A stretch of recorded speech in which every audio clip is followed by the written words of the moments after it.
रामचरितमानस की कथा के अनुसार जिस राम ने गौतम ब्राह्मण की स्त्री को पत्थर से स्त्री बनाकर पवित्र कर दिया, उसमें वही सद्भावना थी, तो फिर निषाद, सबर, कोल, भंगी, बहेलिया आदि कौमों को गले लगाकर राम ने क्यों पवित्र नहीं किया?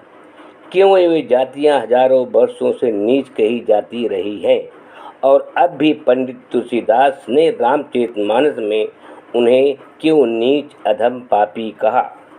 ऐ हमारी माँ, बहन, बेटियों, आपसे नारी होने के नाते इतनी आशा अवश्य थी कि आप रामचरितमानस और तुलसीदास की रचनाओं में वर्णित नारी निंदा को सहन नहीं कर सकेंगी, किंतु आपने उस पर भी ध्यान नहीं दिया।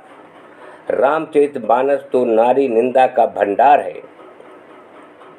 रामचरितमानस की सारी व्यवस्था नारी के विरुद्ध की गई है। आज आप जिस भारत का संविधान की मर्यादा कायम रखने के लिए शपथबद्ध हैं, उसी के अंतर्गत तलाक का कानून है, किंतु पंडित तुलसीदास रामचरितमानस में सती शिरोमणि अनसुईया के मुंह से कहलवाते हैं कि बूढ़ा, रोगी, मूर्ख, निर्धन, बहरा, क्रोधी और बड़ा दुखी जैसा पति हो, उसका अपमान करने से स्त्री यमपुर में अनेक प्रकार के दुख पाती है। कर्म, मन और वचन से पति के चरणों में प्रेम करना स्त्री के लिए एकमात्र धर्म, व्रत और नियम है। देखिए उदाहरण कि वृद्ध रोग बस जड़ धनहीन, अंध बधिर क्रोधी अति दीना, ऐसे उपत कर अपमाना, नारी पाव यमपुर दिखनाना, एक ही धर्म एक व्रत नेमा, काय वचन मन पथ पद प्रेमा। अरण्य कांड पृष्ठ संख्या 569 बाल बोधनी टीका। तुलसीदास ने रामचरितमानस में परस्पर सहयोग, सामाजिक न्याय और सद्भावना का संदेश दिया है, तो कृपया रामचरितमानस में उन प्रसंगों को बताएं जहां पर वे बूढ़ी, रोगी, दुष्ट पुरुष की भांति होने पर भी स्त्री का अपमान न करने और प्रेम करने का उपदेश पुरुष को दिया गया हो।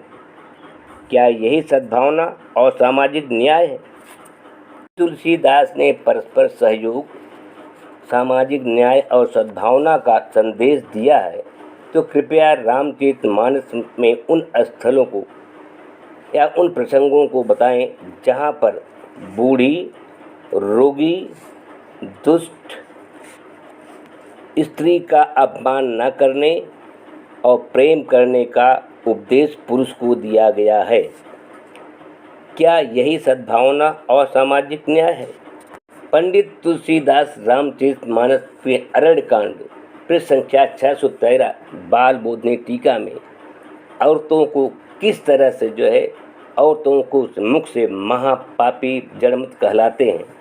देखिए, के विधि स्तुति करो तुम्हारी, अधम जात में जड़मति भारी, अधम ते अधम अधम अधनारी, तिन मह मैं मति मंद अघारी।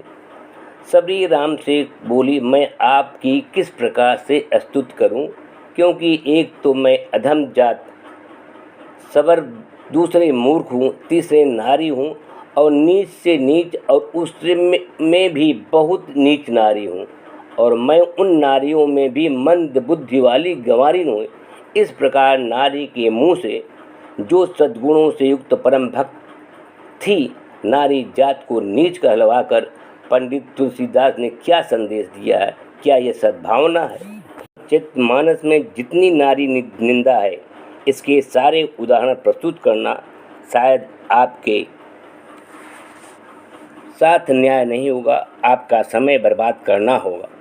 रामचरितमानस के नायक राम के मुख से नारी के विषय में जितना कहलवाया गया है, उतना कहने से स्पष्ट हो जाएगा कि पंडित तुलसीदास का ग्रंथ रामचरितमानस कितने संकीर्ण विचारधारा का सांप्रदायिक ग्रंथ है। जैसे राखै नारी यद्यप उर्माही युवती शास्त्र निपत बस नाही। अरण्यकांड संख्या 616। इस तरह यदि स्त्री को हृदय में ही रखें तो भी उसे बस में नहीं समझना चाहिए, क्योंकि शास्त्र राजा और जवान स्त्री ये कभी बस में नहीं होते। तो इनसे पूछना चाहिए कि क्या जवान पुरुष बस में हो जाते हैं। इस प्रकार पक्षपात पूर्ण वचन मर्यादा पुरुषोत्तम राम कहें तो फिर भारत की नारी की श्रद्धा राम पर कैसे हो सकती है। आगे अरण्यकांड में नारद द्वारा पूछे जाने पर भगवान विष्णु से जब पूछा, जब मैं विवाह करना चाहता था तो आपने क्यों नहीं करने दिया। तुलसी के मर्यादा पुरुषोत्तम राम फरमाते हैं कि काम क्रोध मोहादि मद प्रबल मोह की धार, तिन मह अति दारुण दुख माया रूपी नार।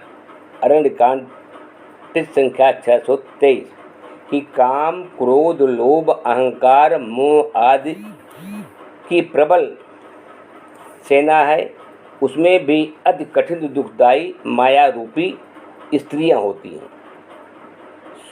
सुनि मुनि कह पुराण सुत संदा, मोहि विपिन कहूँ नारी बसंता।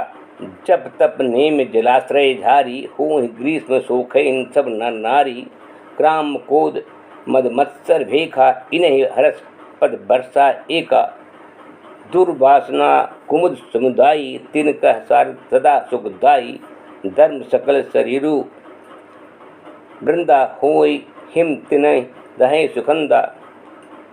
अर्थात मुनि पुराण वेद और संत कहते हैं कि मोह रूप वन को नाश करने के लिए स्त्री बसंत ऋतु के समान है।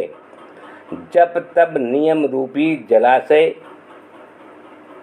को सुखाने के लिए स्त्री जो है ग्रीष्म ऋतु है। स्त्री सदैव वर्षा ऋतु की भांति दुष्ट वासना रूपी कोका बेली के समूह को सुखा देने वाली है। स्त्री धर्म रूप को हेमंत के समान दुख देने वाली है। पाप उलूक निकर सुखकारी, नारी निबड़ रजनी अधियारी। बुद्धि बलशील सत्य सबिमीना, बंसी समत्री कहीं प्रवीणा। अवगुण मूल सूल प्रमदा सब दुख खान, ताते कीन निवारण मुनिमय यह जी जान। अर्थात पाप रूपी उल्लू को सुख के लिए स्त्री अंधेरी रात है। बुद्धि बल शील और सत्य ये सब मछलियां हैं जिन्हें मारने के लिए स्त्री कटिया है। यह चतुर लोग कहते हैं स्त्री अवगुणों की जड़, सूल पहुँचाने वाली, सब दुखों की खान है। हे मुनि, यह जानकर मैंने तुम्हें विवाह से रोका था। इतना उदाहरण देने के बाद क्या आपके मन में अब भी कोई संदेह रह जाता है कि पंडित तुलसीदास जी का ग्रंथ रामचरितमानस एक ऊंची और संकीर्ण बुद्धि का परिचय देता है, इसलिए इसका पाठ पठन करना संविधान के विरुद्ध है। कि स्त्री की तरुणाई में विधवा होने पर हर सहृदय व्यक्ति के हृदय में करुणा अपने आप उमड़ सकती है, किंतु हृदयहीन तुलसी के दिल में तो ऐसी तरुण विधवा के प्रति भी गुस्सा उमड़ता है। देखिए अरण्यकांड पृष्ठ संख्या 470 कि पति प्रतिकूल जन्म जह जाई, विधवा होए पाई तरुणाई। जो स्त्री पति के प्रतिकूल रहती है वह जन्म लेकर जहाँ जाती है वहाँ तरुणा अवस्था में भरी जवानी में विधवा हो जाती है। नारी के लिए कितनी हृदयहीनता भरा ग्रंथ है यह रामचरितमानस।